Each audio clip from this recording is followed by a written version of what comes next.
हो गए। 4 घंटे बाद जैसे ही भोग आया ठाकुर जी का तो पर्दा लगा।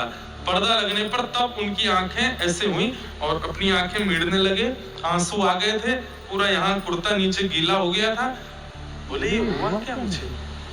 किसी से पूछा भैया समय क्या हुआ? बोले दोपहर के 12 बजे। अरे इतनी देर हो गई, मैं तो सुबह 7 बजे निकला था घर से। ये क्या हुआ मेरे साथ? अब मदरसा कैसे जाऊं? मौलवी तो बहुत मारेंगे मुझे। इधर जाऊं उधर जाऊं सोचने लगे क्या करूं। घर ही चले गए और घर जाकर के ना कुछ खाया ना पिया, अपने कक्ष में जाकर के चुपचाप बस बैठे हैं। बोले ये क्या हो रहा है मेरे साथ?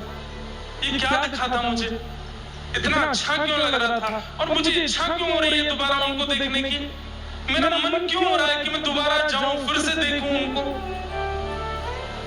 घबराहट होने लगी, कहीं ये पाप तो नहीं है? कहीं अम्मी को पता चले, अब्बा को पता चले, मारेंगे तो नहीं मुझे? बंधुओं, 1947-50 के बीच की घटना है ये। कल्याण अंक आता है गीता प्रेस, उसमें ये अंक लिखा था। और वो दादर रहमान ना कुछ खाए ना पिए, बस पड़े पड़े रुदन कर रहे हैं। और जैसे अम्मी आती है या कोई घर का सदस्य आता तो उठ के बैठ जाते हैं। हाँ बोलो क्या हुआ, आज इतना शांत क्यों है?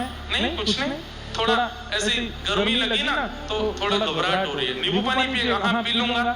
माँ पानी लाई, एक घूंट उनके सामने ऐसे पीते हैं, वो चली जाती है। इच्छा ही नहीं हो रही कुछ खाने की पीने की। जाहे लगन लगी घनश्याम की,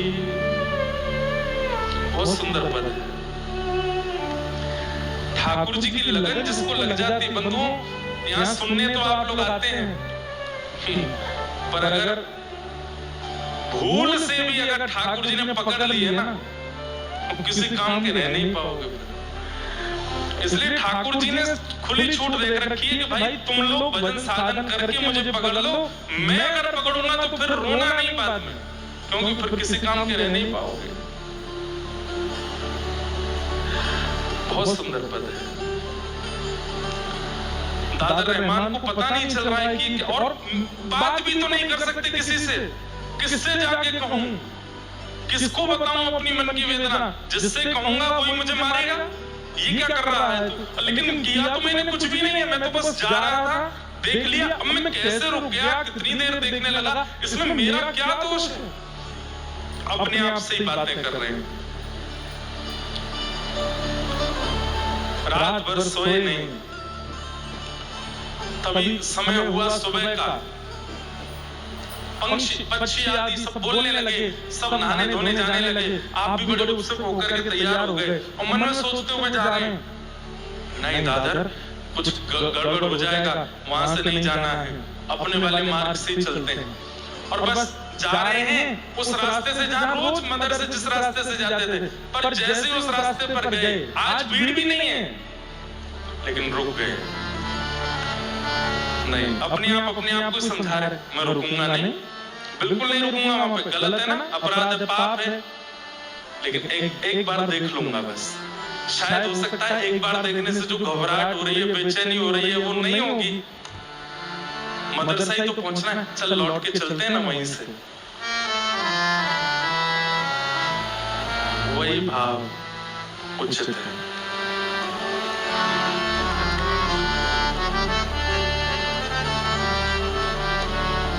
उस भाव ने ही ये कथा प्रकट की।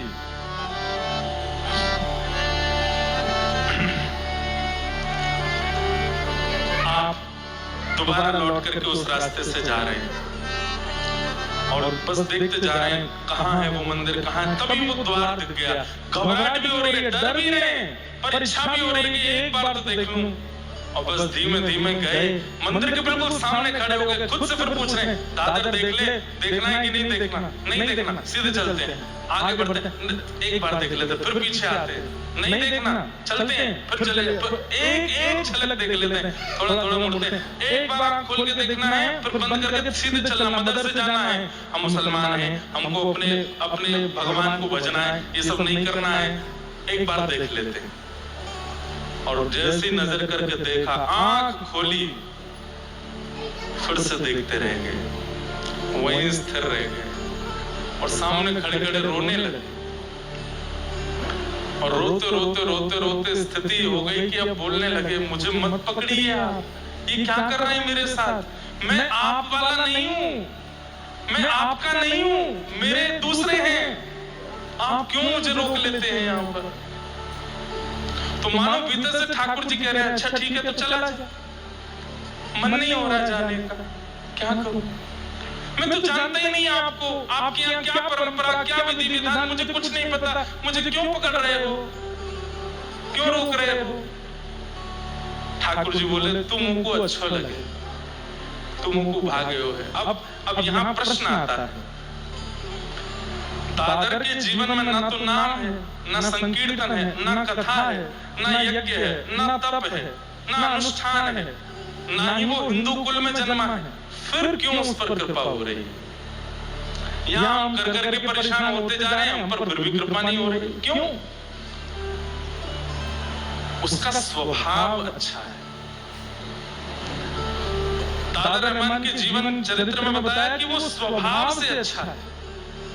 जब कभी भी घर में ऐसा कोई उत्सव होता है जिसमें जीव जंतुओं को मारा जाता, तो रोता था कमरे में जाके, पिताजी से कहता है इसमें भी तो वही भगवान है जिसको हम रिझाना चाहे, क्यों मार रहे हो।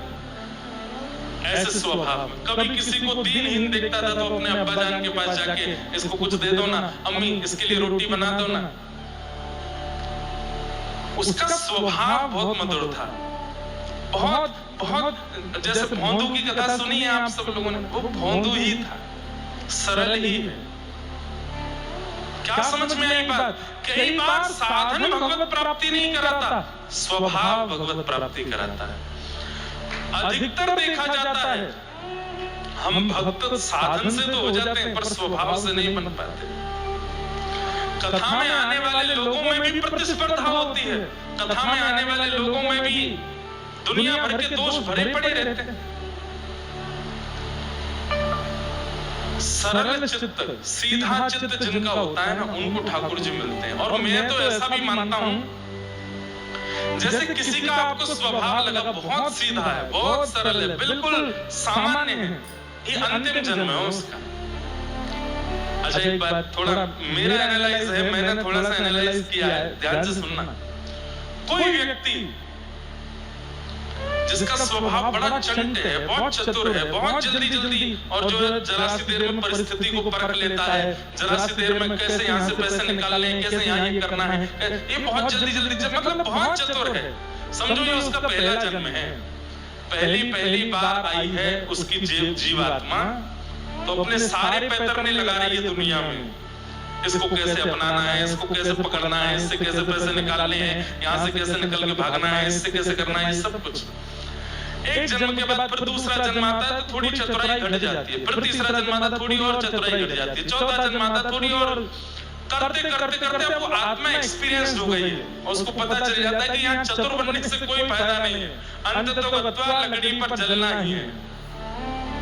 चतुर बनने से, इसका हक मारने से, ये करने से, वो करने में कुछ नहीं होने जाने वाला। तो वो आत्मा क्या करती है, अपनी बुद्धि को विश्राम देती है, बोले तू शांत रहे, थोड़ा सरलता से। कोई गलत कर भी रहा है, किसी के द्वारा अपराध हो भी रहा है, तो उसको देख करके शांति हो जाती, कोई बात नहीं भाई, तुम भोगोगे, तुम जो कर रहे हो, हमें कोई इससे चिंता नहीं। सरल चित्त जिनका हो जाता है, सहज स्वभाव जिनका हो जाता है, मेरे मायने में ये उनका अंतिम जन्म है। बस वो साधन और लिए हैं, भजन और लिए हैं, बस निकल जाएंगे, अब फिर नहीं आएंगे दुनिया में।